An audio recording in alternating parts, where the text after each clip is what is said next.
Just do the normal route, but a normal girlfriend. You're acting like this is all just me, and that's something you really need to fucking fix. I'm gonna fucking bash your fucking head against the wall with a brick if you don't shut the fuck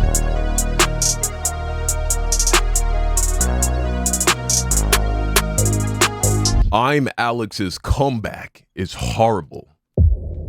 Video by the one and only Jamari. Let's go ahead and run it.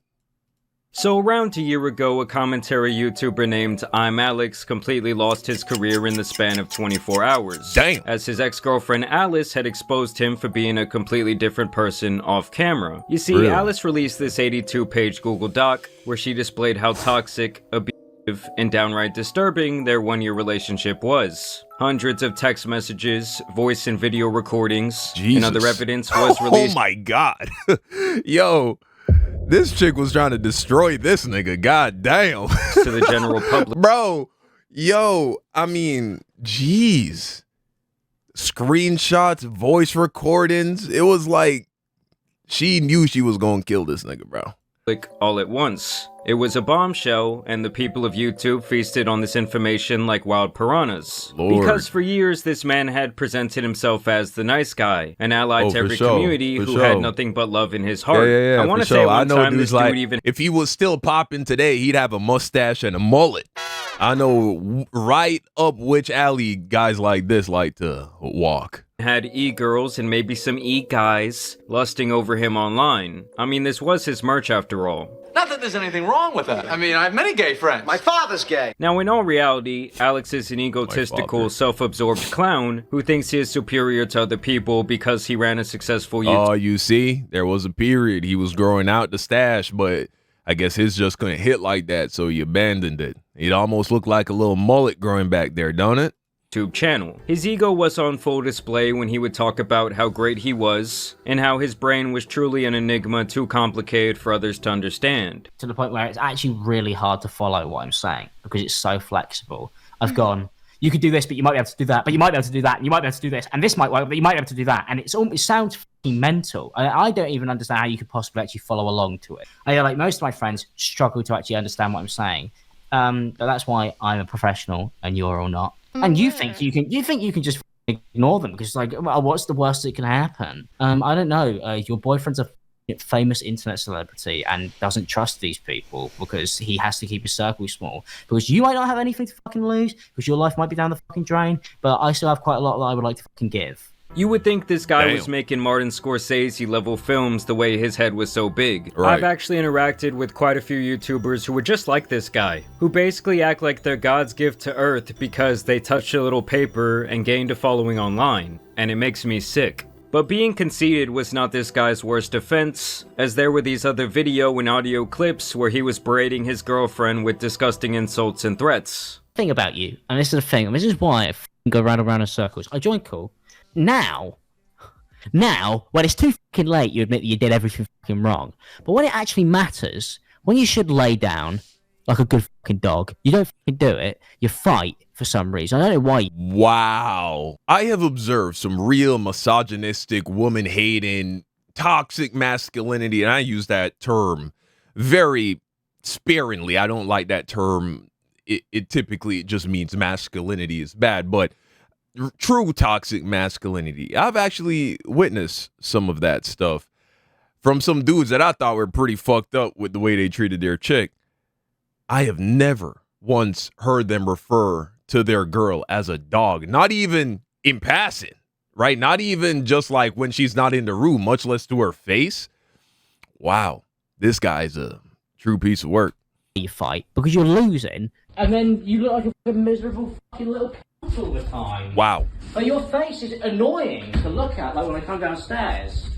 Like, I'm actually fed up of looking at you. You don't actually, like, you don't clean up after yourself. Nigga, neither do you. Whoa! And he just casually using the word nigga with his white girlfriend. Whoa! This guy, he's fucked. Is it generally because you're just... He's like fucked, dude. How is he gonna make a comeback? Brain dead.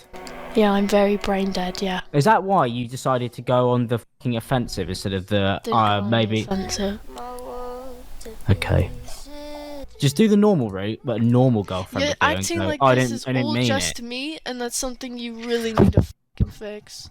I'm gonna fucking bash your fucking head against the wall with a brick if you don't shut the fuck up. That is just a mere glimpse into the types of things he was saying to his girlfriends on a regular basis during their relationship. Damn. It seems like he essentially wanted her to always be available to him at his disposal, while he also looked down upon her because she wasn't working, and he was funding their lifestyle. He also came off as very manipulative, emotionally stunted, and without a better way for me to say it, he comes off as a massive puss. I do want to make it clear though that both of these people appear to be incredibly immature, insanely toxic, and they were definitely not meant to be together in general. I mean, even just on paper, right? A commentary YouTuber dating an OF girl sounds like a recipe for disaster. Like, honestly, if you were going to do social media stuff for a living, I would actually recommend that you find a partner that has a more normal job. Because at the end of the day, there needs to be some level of separation. You need to be able to disconnect. Now, with that being said, though, I cannot even begin to imagine talking to any girlfriend I've ever had this way. It's Crazy. one thing to get mad and say something you don't mean, or tell her to get out of your face or something like that. But to say you're gonna unalive someone, or that you want to bash their head into a wall, or allegedly destroying their property after they decide they did not want to be with you, that is the move of someone who cannot control themselves. I'm crazy and you wouldn't understand me. You wouldn't understand the hardships I've been through. You know, back when I was in my early 20s, I would oftentimes let my emotions get the best of me. Like something would make me mad and I would want to scream, I would want to cry, I would want to speed in my car, maybe punch a hole in the wall, just dumb shit like that. That is until my dad sat me down one day when something bad had happened to me and I was freaking out. And he said, son, you're gonna go into the PLP Hall of Fame. And I'm like, Dad, what's PLP? Like peace, love, and positivity, like Logic says? And he's like, no, son. It's an acronym for poor little pussy. Because honestly, you cannot let yourself spiral like this. That's Right. when you are liable to fuck up and make life-altering mistakes. Either way though, this entire year goes by and this dude just goes dark on social media. Ironically, the last video he posted onto his main channel was JoJo Siwa is hiding a dark secret, when in reality, he was the one hiding his own skeletons in the closet. I'm gonna fucking bash your fucking head against the wall with a brick. Well, I'm sure this won't have any adverse effects on her future. I just know JoJo was dancing at the crib down in Fireball straight out the bottle when this God damn, JoJo. Whoa. dude got exposed. It actually Whoa, JoJo. might be like a JoJo knows how to have a good time, huh? JoJo Siwa curse at this point. Like, y'all remember what happened to the baby? And the things that are being hidden Yeah, Are quite don't talk bad about JoJo Siwa. disturbing. In all seriousness though, the dude finally responded with this hour and 42-minute video. And yes guys, I did indeed watch the entire thing. Really? Like that shit had the same runtime as Lost in Translation. Now essentially Alex spends his time here saying, yes I did some of those things, some of the other allegations are untrue or have been misconstrued by my ex. And yeah, I might have been a piece of shit, but she is just as bad, if not worse than myself. Alice hit me, kicked me, emotionally, verbally, and physically. Oh yeah, this got packed up, bro. This dude's packed up. It's over. It's over. Used me, as well as threatening. Yeah. Disappear for a year and then come back, blame the chick, take zero responsibility, explain yourself. I mean, that's your first big mistake. Explain it. And it's the way he's doing it. It's so clear. He's like, please, forgive me. Watch my YouTube channel again. Look at all the good reasons you should fuck with me. She was a piece of shit too. Please like me. Packed up.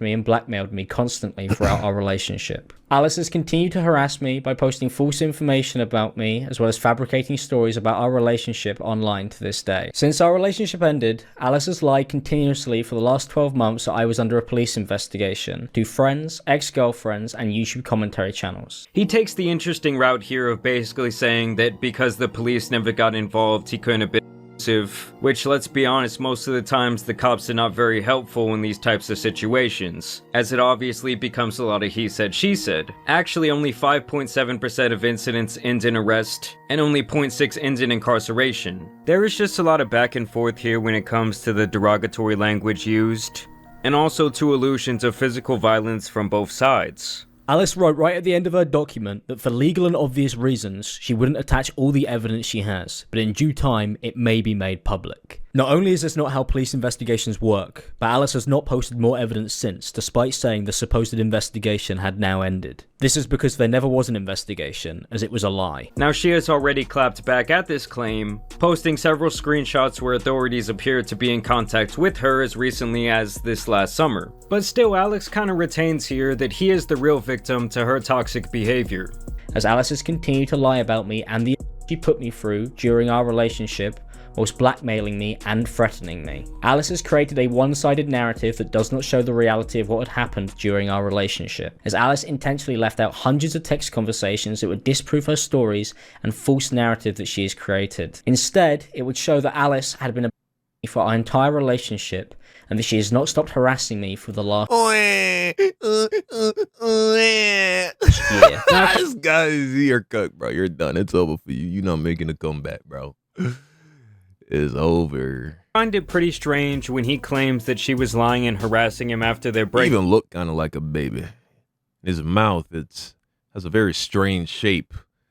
Up when he looks like he should have a lisp, but I'm not quite sure if I hear one. He was contacting her from burner profiles after he had gotten blocked. He was sending her letters through the mail. He was sending her notes via Amazon. He was sending her hundreds of messages on Facebook. And that all sounds like someone who does not want to let go to me. Now over and over, he talks about how she's the one who actually hit him. He says that she would kick him frequently, and he also cites this text message over and over where she admits that she slapped him in the face, which she did also admit in her Google Doc. Alice had also been kicking me, which she admitted to me on Facebook Messenger after she had lied that I was on Claire's Law, that she had been slapping, punching and kicking me throughout our relationship. When I brought up that she had been hitting me throughout our relationship, Alice responded by saying that any girl would have done the same. Alice then excused this behaviour by telling me it's okay for women to hit men if they are being an asshole. And this is why I say this guy Alex is I mean, it's not okay. This never works. This argument trying to equate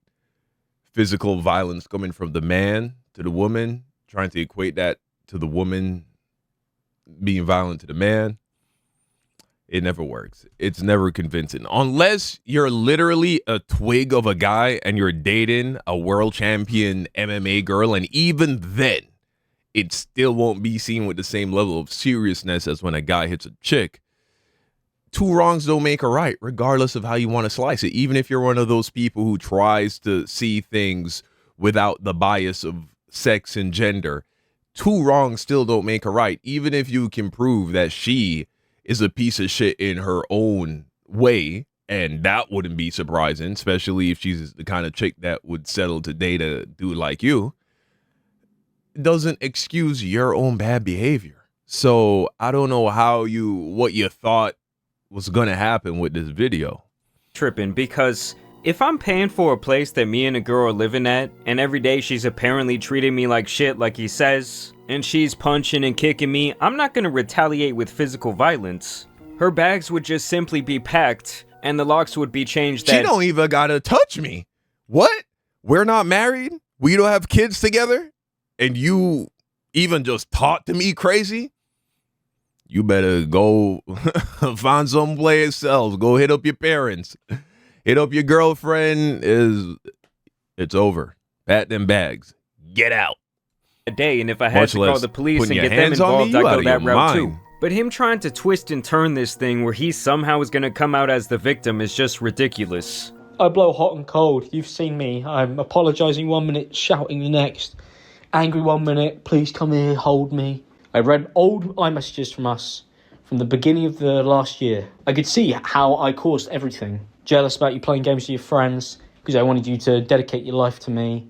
And it's funny how he brings up this text message over and over again, but he does not acknowledge these other messages where he says he kicked her, and he also says that she never abused him. Now in her Google Doc, she discussed several instances where she says that he got physical with her, claiming that he dragged her on the ground, pushed her, and put her in a headlock. He denies all of this using vague text messages that he attempts to explain. I mean, it's like half the time his proof is that there were no text messages or videos to support her claims. Alice knew she would be using them in her document and that she had been planning this full story about me. Alice has used these texts to make it seem like I had physically assaulted her when this never happened. But honestly, dude, when you're on record saying shit like this, I'm gonna bash your head against the wall with a brick. and we've also seen these text messages, it's hard not to imagine that you might take it there.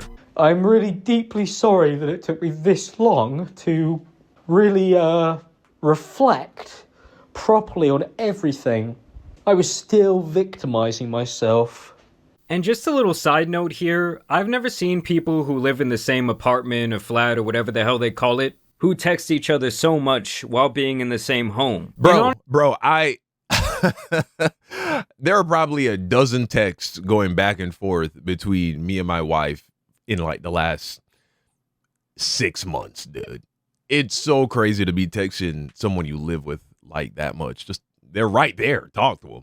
Honestly, after watching this entire 1 hour and 42-minute video and reading through her document, the real one I feel bad for is the goddamn cat that was living with them. Because it does seem like their main point of contention was him. As a matter of fact, he mentions this cat like 67 times. Yes, I did count. I had told him to stop saying weird things to the cat. I began talking to the cat in a silly voice, and Alice was laughing with me. He then goes on to say I have punched him in the face over the cat, but it was because of me making these jokes about the cat. This wasn't the first time where Alice had treated me this way over the cat. I had asked Alice many times to stop hurting me for being affectionate and talking with the cat, flat on my back in bed with the cat on my chest. You know, even your relationship with the cat, like, I was upsetting you. Why doesn't she want to share the cat with me? And it's because of the way that I was acting. Look guys, I don't even like cats and I'm about to go rescue that motherfucker right now. And honestly, the rest of the video is not really worth breaking down. Alex denies most of it, especially everything physical, and the only thing he really seems sorry for is the way that he spoke to her. But still he retains that she's the manipulative liar who had this master plan to expose him. Yeah, bro. I mean, right here, like, she don't look too good right there, I'll be real. But pictures like this right here, you know what I'm saying? She a cute little white girl. Bro, you're absolutely chopped, my guy. This angle you're trying to run with, you are not going to win the audience. All you had going for you was the whole, I'm Mr. Nice, progressive, liberal, soft milk toast, white boy commentator, right? And so once you get found out to be this demon, this absolute demon, all that's gone, bro. Slurs too. Drop messages that showed her using the same racial slurs that she had accused me of bringing into our relationship. Now, to be fair to him, I do think that she was chasing some clout, making all these relatable TikToks and trying to fish for interviews. But really no one cares because he's the known person in the situation. Like his fans thought they knew his character and they did not expect this. But no matter what happened, because at this point only her, him, and the cat will truly know, I do think that both of them need to seek some sort of professional help at this point. And for this fool Alex, his career and image is still ruined in my opinion. Maybe not everything deserves a comeback. He doesn't really attempt to directly address the threats he said in those voice recordings and videos, and this is actually the closest he gets to any accountability. I was horrible to Alice on many occasions, and I deeply regret this behaviour, and nothing will justify that. But the order in which these events have been portrayed as false, as Alice is once again ignoring that she had tried to hurt me when I was just talking with our cat. I fully admit that I used horrible language, but as you could see, Alice would insult me too, but would only focus on my behaviour and would completely ignore her own. I'm sure this little weasel will likely try and revive his career after this, but honestly I think it's over for the fake nice guy. Like, this video of him could have been 10 minutes long and it should have been released 10 months ago. He should have just apologized, maybe expressed that he was trying to better himself, and owned that he saw how toxic he had become. You know, really owned up to the messed up things he said, while also explaining that he never got physical with her like she said he did. But instead, to me, this video was really just him pointing his finger and saying, see, she's not really a good person either. But I want to know what you guys think about this information down below. Do you guys think that Alex can regain a career online? Do you think that his... Nah, he can't. Especially the way he's going about trying to resuscitate his career. He is essentially begging the world to see him differently. And so you know what that means. The world is going to see him exactly the same. Now, before you go, there's something I want you to do for me. My dad, yes, my father, Dr. Don C. Hines, PhD. This is my dad. He sits on the board of a hospital. The name of the hospital is Harmony Healthcare Long Island. And he does it as a way to give back to the community. And this hospital is currently in a competition to win grant money from the government, money that will then be used to give discounts to lower income families who do not have health insurance. All you have to do to help us win this competition is go to this link I have put in the description. It will take you to a website called woobox.com, and you're just going to select this hospital, Harmony Healthcare Long Island. I'm going to go ahead and select that, and then you enter in your first name, your last name, and a unique email address. So I am just going to enter in one of my email addresses. Now, be assured you will not be contacted and your address will not be saved. Don't worry about junk mail or spam. This is only for the sake of making sure that you are a unique individual. And then you submit your vote. And you can vote every day until March 31st. If you want to help me, help my dad, that would mean a lot to me. I know it will mean a lot to him. So go ahead. It'll only take you, as you can see, literally not even 30 seconds to do. Go ahead. It won't cost you a dime. And there are going to be people who will greatly benefit from your taking this time to do this. All right, guys. Thank you. That's it.